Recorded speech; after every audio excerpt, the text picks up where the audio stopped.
ঈদ মোবারক। রমজানের ঈদের মোবারক এখনো দিচ্ছি না, তবে এগুলো খুশির সংবাদ। যদি ভালো লাগে শেয়ার করবেন। ট্রাম্প কিন্তু আগেই বলছিল যে এই যুদ্ধে আমার কিছু সৈনিক মারা যাইতে পারে। আর এ নিয়ে মার্কিন যুক্তরাষ্ট্রে যখন নিন্দার ঝড় উঠল, যুদ্ধ নিয়ে প্রতিবাদের জায়গা উঠল, ঠিক তখনই ট্রাম্প বলছে যে না, এখানে মনুষ্যবিহীন যন্ত্রের মাধ্যমে যুদ্ধ করা হবে।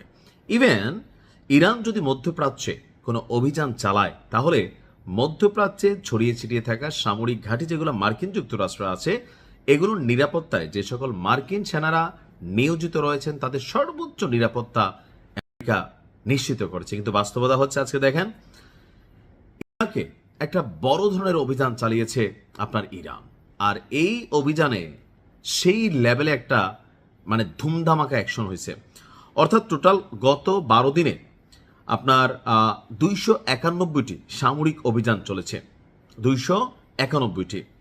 ইরান সমর্থিত ইরাকের একটা গোষ্ঠী আছে, রেজিস্ট্যান্স। এই গোষ্ঠীটি গত 12 দিনে মার্কিন যুক্তরাষ্ট্রের যে স্থাপনাগুলো আছে ইরাকে, সেখানে তারা 291টি অভিযান চালিয়েছে। এতে করে 13 জন মার্কিন সেনা নিহত হয়েছেন, আর আহতের সংখ্যা হচ্ছে 150 জন। গোষ্ঠীটি বলছে শুধুমাত্র গত 24 ঘন্টায় 31টি অভিযান চালিয়েছে তারা। আর সেখানে ইরাকে অবস্থিত মার্কিন যে ঘাঁটিগুলো আছে সেগুলোকে লক্ষ্য করে তারা ডজন ডজন ড্রোন এবং ক্ষেপণাস্ত্র আপনার অভিযান চালিয়েছে। আর এতে করে এই সেনাদের নিহত এবং আহতদের বিষয়টা সামনে আসছে। ইরানের বিরুদ্ধে আমেরিকা ছাড়াও যে সকল পশ্চিমা রাষ্ট্রগুলো আগ্রাসী ভূমিকায় আছে, ইউরোপিয়ান রাষ্ট্রগুলো তাদেরকেও সতর্ক করে দিচ্ছে এই গোষ্ঠীটি। তারা বলছে বিশ্বব্যাপী শক্তিগুলো স্বাধীন জনগণের উপর তাদের আধিপত্য চাপিয়ে জাতীয় মর্যাদা এবং স্বাধীনতা দমন করার চেষ্টা চালাচ্ছে।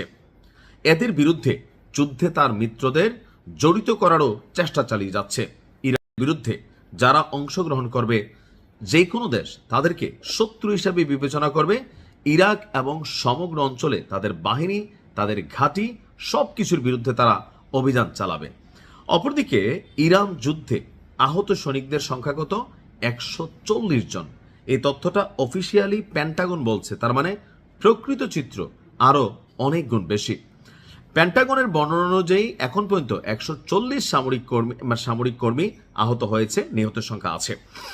বলা হচ্ছে যে ছোট বড় সবকিছু মিলিয়ে পেন্টাগনের মুখপাত্র যিনি আছেন শন পার্নেল, তিনি বলছেন যে বিভিন্ন ধরনের 140-এর মধ্যে কেউ বুলেট খাইছে, কেউ হয়তো ক্ষেপণাস্ত্রের আঘাতে ক্ষত হয়েছে।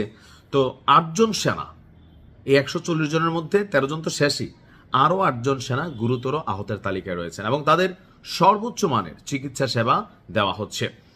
তো সব মিলিয়ে আমার কাছে মনে হচ্ছে পেন্টাগনের প্রধান যিনি আছেন পিট হেগসেথ, তিনি বলছেন যুক্তরাষ্ট্রের হামলা ইরানের বিরুদ্ধে আরও তীব্র হচ্ছে, যদিও ইরান থেকে ক্ষেপণাস্ত্র এবং ড্রোনের পরিমাণ উল্লেখযোগ্যভাবে নাকি কমে গেছে। এইটাও একটা ন্যারেটিভ তৈরির চেষ্টা, জনগণকে চাঙ্গা করা আর কি। ইরানের যারা সরকার বিরোধী জনগণ আছে তাদের, এবং যারা সরকারের পক্ষে, ইরানের পক্ষে লড়াইটা চালিয়ে যাচ্ছে তাদেরকে নৈতিকভাবে বা মানবিকভাবে একটু বেকায়া ফেলা। লাভ হবে না, খেলা হবে। আসসালামু আলাইকুম।